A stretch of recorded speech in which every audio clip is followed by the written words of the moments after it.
Anderson को खेलने का मौका मिला, वो इंटेंट उनकी बॉलिंग में नज़र नहीं आया, या फिर आप ये कह लीजिए कि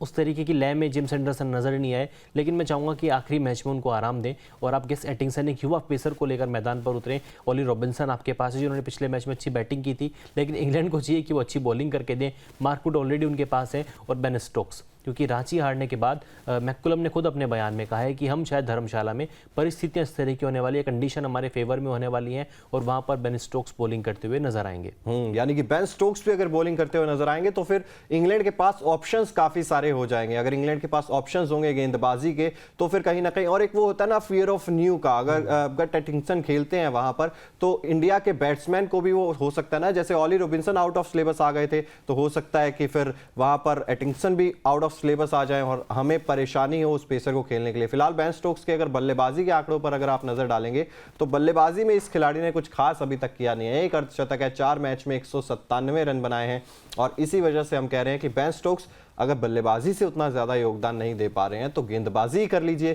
क्योंकि आपका कप्तान ही वो ऐसा है कि आपको ब्लॉक किए हुए एक पोजीशन जो है ब्लॉक किए हुए, क्योंकि बल्लेबाजी काफी लेट आते हैं, कई बार उनको टेल के साथ बल्लेबाजी करनी पड़ती है, लेकिन फिर भी अगर आप एक प्रॉपर बैटर के रूप में खेल रहे हैं तो फिर आपको रन तो अकेले बनाने पड़ेंगे। एक ना मुझे मैकुलम का बयान भी समझ में नहीं आया चिराग, जब रांची टेस्ट में हारी तो प्रेस कॉन्फ्रेंस में उनसे सवाल किया कि नेट्स पे लगातार बॉलिंग कर रहे हैं, हैदराबाद में बॉलिंग की, वाइजैक में बॉलिंग की, राजकोट के नेट्स पे भी बॉलिंग की, इवन रांची मैच शुरू होने से पहले लगातार टीम 4-5 दिन पहले पहुंच गई थी रांची, वहाँ पे भी बॉलिंग करते हुए नजर आए, लेकिन मैच में बॉलिंग क्यों नहीं कर रहे हैं? तो मैकुलम का कहना है कि कंडीशन हमारे फेवर में नहीं होती हैं, हमको लगता है कि शायद एंडरसन थोड़ा ज़्यादा ओवर डाल लेंगे, मार्कवुड थोड़ा स्पेल अपना एक्सटेंड कर लेंगे, तो हमने स्टोक्स को बचा के रखा है। यार सीरीज आपके लिए दांव पर थी,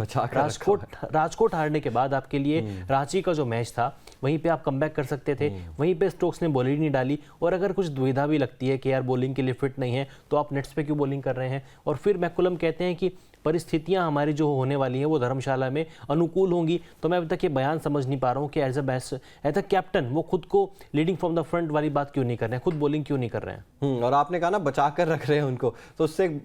बात याद आती है रोहित शर्मा की। वो एक बार 3 रिव्यू बचे हुए थे, आपको याद होगा, तब कह रहे थे कि 3 रिव्यू बचे हुए क्या कर रहे, ले लेते हैं। तो इस तरीके की बातें, तो बचा कर क्या करेंगे आप